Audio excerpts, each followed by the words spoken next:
नमस्कार, मैं हूँ डॉक्टर रूपाली जैन और आयुर्वेद फॉर एवरीवन में आपका स्वागत है। इसके पहले के वीडियोस में हमने वात प्रकृति, पित्त प्रकृति और कफ प्रकृति पे वीडियोस बनाए हैं। उसकी लिंक हम आपको डिस्क्रिप्शन बॉक्स में दे रहे हैं। अगर आपने वो वीडियोस नहीं देखे हैं तो ज़रूर देखिए।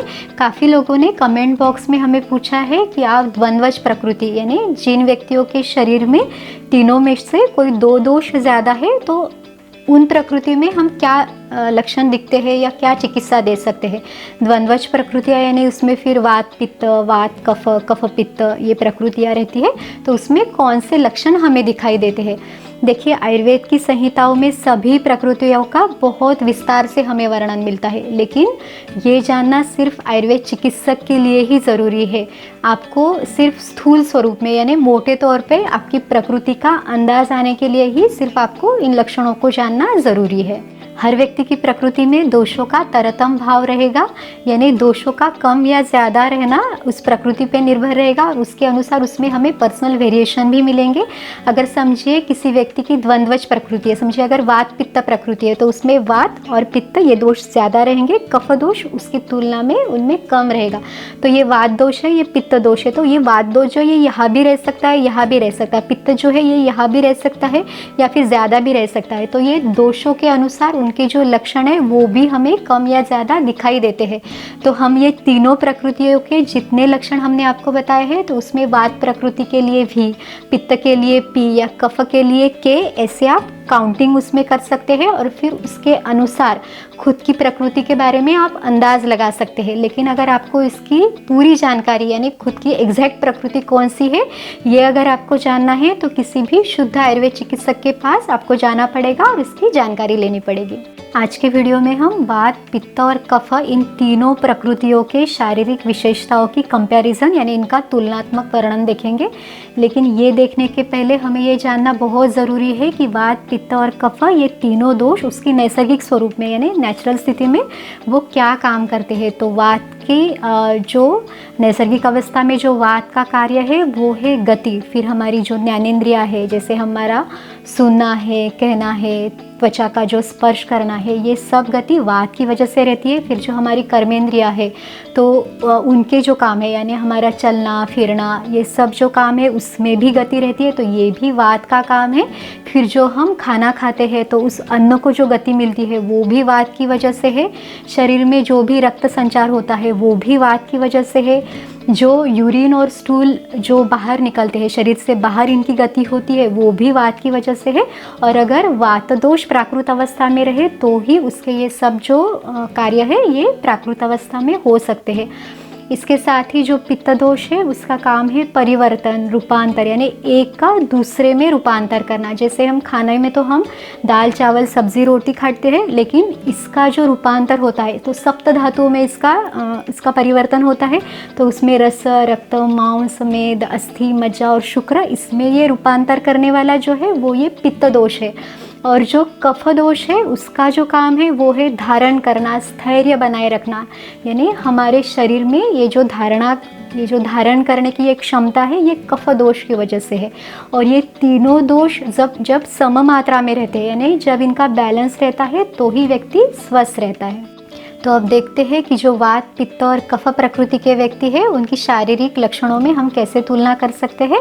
सबसे पहले इनकी शारीरिक स्थिति के बारे में देखते हैं। तो जो वात प्रकृति के व्यक्ति है वो दुबले पतले रहेंगे, इनमें कमज़ोरी रहेगी। जो पित्त प्रकृति वाले हैं ये मध्यम शरीर के, मध्यम बल के रहेंगे। और जो कफ प्रकृति के वाले हैं ये बहुत मजबूत रहेंगे, ये स्ट्रॉन्ग रहेंगे, इनका वजन भी ज़्यादा रहेगा। अब देखते हैं कि इनके त्वचा का वर्ण यानी त्वचा का कॉम्प्लेक्शन जो है वो कैसा रहेगा। तो जो वात प्रकृति के व्यक्ति है वो सावले रंग के रहेंगे, उनका डार्क कॉम्प्लेक्शन रहेगा। जो पित्त प्रकृति के व्यक्ति है वो गोरे रंग के रहेंगे, लेकिन गौर वर्ण के साथ साथ इनकी त्वचा में हल्का सा पीलापन या हल्की सी लाली भी बनी रहेगी। और जो कफ प्रकृति के व्यक्ति है वो भी गोरे रंग के रहेंगे। अब देखते हैं कि इनकी जो स्किन है उसका टेक्सचर कैसे रहेगा। तो जो वात प्रकृति के व्यक्ति है उनकी त्वचा में रुखापन रहेगा, रुक्षता रहेगी, ये बहुत ड्राई रहेगी उनकी त्वचा, और उसकी वजह से त्वचा का फटना भी इनके लिए एक समस्या रह सकती है। जो पित्त प्रकृति के व्यक्ति है उनकी त्वचा में बहुत चमक रहेगी, इनकी त्वचा बहुत मुलायम रहेगी। लेकिन इनमें त्वचा में झुर्रियाँ पड़ना या फिर त्वचा में तिल यानी मोल्स जो है वो भी उनमें ज़्यादा रहेंगे। इसके साथ ही त्वचा में जलन होना या फिर धूप सहन ना होना, ये भी लक्षण इनमें दिखाई दे सकते हैं। जो कफ प्रकृति के व्यक्ति है उनकी जो त्वचा है वो भी स्निग्ध रहेगी, सॉफ्ट रहेगी, स्पर्श में उसमें हल्का सा गीलापन रहेगा और स्पर्श में उसका वो आप अगर उसको टच करेंगे तो उसका हल्का ठंडापन महसूस होगा। पित्त प्रकृति में आप उसको स्पर्श में ये थोड़ा सा गर्म लगेगी। अब बालों के बारे में देखते हैं। तो जो वात प्रकृति के व्यक्ति है उनके बालों में बहुत रुखापन रहेगा, ड्राइनेस रहेगी, तो बालों का झड़ना टूटना भी इनके लिए समस्या हो सकती है। जो पित्त प्रकृति के व्यक्ति है उनके बालों में बहुत सॉफ्टनेस रहेगी, शाइन रहेगी, लेकिन इनके बाल भी बहुत पतले रहेंगे और बहुत कम उम्र में ही बालों का सफ़ेद होना या फिर गंजापन भी इनको हो सकता है। जो कफ प्रकृति के व्यक्ति है इनके बाल बहुत अच्छे रहेंगे, इनके बाल काले लंबे घने रहेंगे, बहुत मजबूत रहेंगे। इसके साथ ही बालों में स्निग्धता बहुत अच्छी रहेगी। अब देखते हैं कि जो आँखों के बाल यानी आईलैशेस जो है ये तीनों प्रकृतियों में कैसी रहेगी। तो जो वात प्रकृति के व्यक्ति है इनके आँखों के जो बाल है वो कम रहेंगे, रूखे रहेंगे और वो भी उनके टूटते रहेंगे। जो पित्त प्रकृति के हैं उसमें भी ये बाल जो है ये कम रहेंगे, लेकिन ये स्पर्श में सॉफ्ट रहेंगे। और जो कफ प्रकृति वाले जो लोग हैं उनमें आँखों के बाल भी काले रहेंगे और लंबे रहेंगे, तो आँखें उनकी बहुत अच्छी दिखेगी। इसके साथ साथ ही जो आँखें वात प्रकृति की जो आँखें हैं तो इनकी आँखों में भी रुक्षता रहेगी, आँखों में अस्थिरता चंचलता रहेगी, यानी एक जगह पे ये देख नहीं पाएंगे, उनकी नज़र इधर उधर फिर यानी उसमें अस्थिरता रहेगी। ये अगर सो भी रहे हैं तो भी इनकी जो आंखें हैं वो आधी खुली रहेगी। जो पित्त प्रकृति के जो व्यक्ति हैं उनकी आंखों में हल्का पीलापन रहेगा, उनको धूप बिल्कुल सहन नहीं होगी। अगर ये धूप में गए तो फिर उनको आंखों में जलन भी हो सकती है।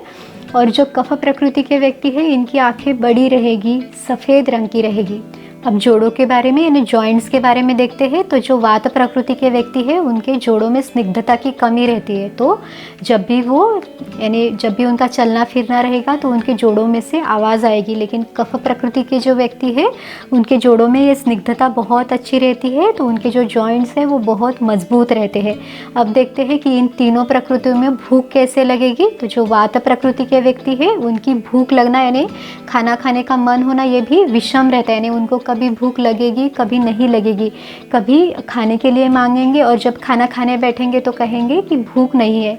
जो पित्त प्रकृति के व्यक्ति है उनको भूख बहुत अच्छे से लगेगी, खाना भी अच्छे से खाएंगे और उसका पचन भी बहुत जल्दी और अच्छे से कर देंगे। और जो कफ प्रकृति के व्यक्ति है उनको भूख भी बहुत कम लगेगी, इन लोगों को खाना खाने में देर भी बहुत लगेगी। अब देखते हैं कि इन तीनों प्रकृतियों में प्यास कैसे लगेगी। तो जो वात प्रकृति के व्यक्ति है इसमें प्यास में भी हमें अनियमितता दिखाई देती है, यानी कभी लगेगी कभी नहीं लगेगी। जो पित्त प्रकृति के व्यक्ति है इन लोगों को प्यास बहुत लगेगी और जो कफ प्रकृति के व्यक्ति है इनको प्यास भी बहुत कम लगेगी। अब देखते हैं कि इनकी बॉवेल मूवमेंट्स यानी मलत्याग की इनकी आदत कैसे रहती है। तो जो वात प्रकृति के व्यक्ति है उनमें कॉन्स्टिपेशन यानी पेट अच्छे से साफ ना होना, कब्ज रहना, इसकी शिकायत इन लोगों को रह सकती है। जब पित्त प्रकृति के व्यक्ति है इसमें मल की मात्रा ज़्यादा रहेगी लेकिन मल प्रवृत्ति अच्छे से होगी। और जो कफ प्रकृति के व्यक्ति है उनमें भी ये आदत यानी ये मलत्याग जो है ये नॉर्मल रहेगा।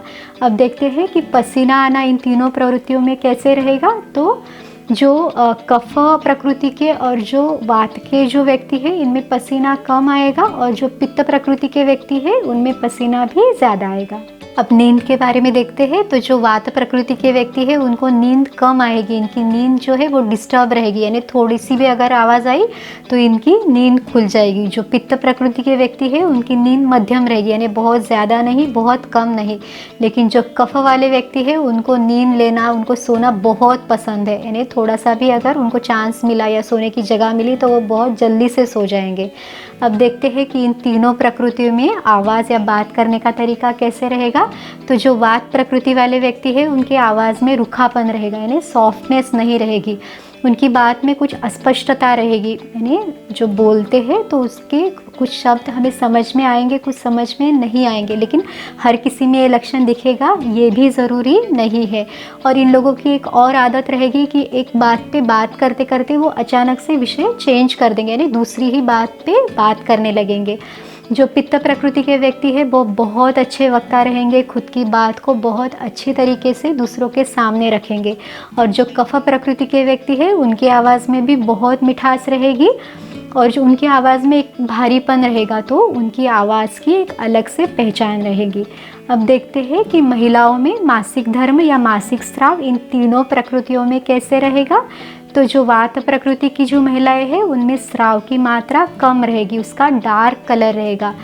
इसके साथ ही इन दिनों में इन महिलाओं को दर्द भी ज़्यादा रहेगा। जो पित्त प्रकृति की महिलाएं हैं इनमें स्राव की जो मात्रा है वो बहुत ज़्यादा रहेगी, उसका जो रंग है वो गहरे लाल रंग का रहेगा, उसमें दुर्गंधी भी रहेगी। और जो कफ प्रकृति की जो महिलाएं हैं उनमें ये स्राव जो है ये मध्यम रहेगा। इस तरह आज के वीडियो में हमने देखा कि वात, पित्त और कफ इन तीनों प्रकृतियों में हम शारीरिक लक्षणों में तुलनात्मक वर्णन या उनकी कंपैरिजन हम कैसे कर सकते हैं। अगर आपको आज का वीडियो अच्छा लगा तो लाइक और शेयर कीजिए, और अगर आपने हमारे चैनल को सब्सक्राइब नहीं किया है तो सब्सक्राइब भी ज़रूर कीजिए। अगले वीडियो में हम देखेंगे कि इन तीनों प्रकृतियों में मानसिक लक्षणों की तुलना हम कैसे कर सकते हैं। तो हमारे साथ बने रहिए, आयुर्वेद को अपनाइए, स्वस्थ रहिए। नमस्कार।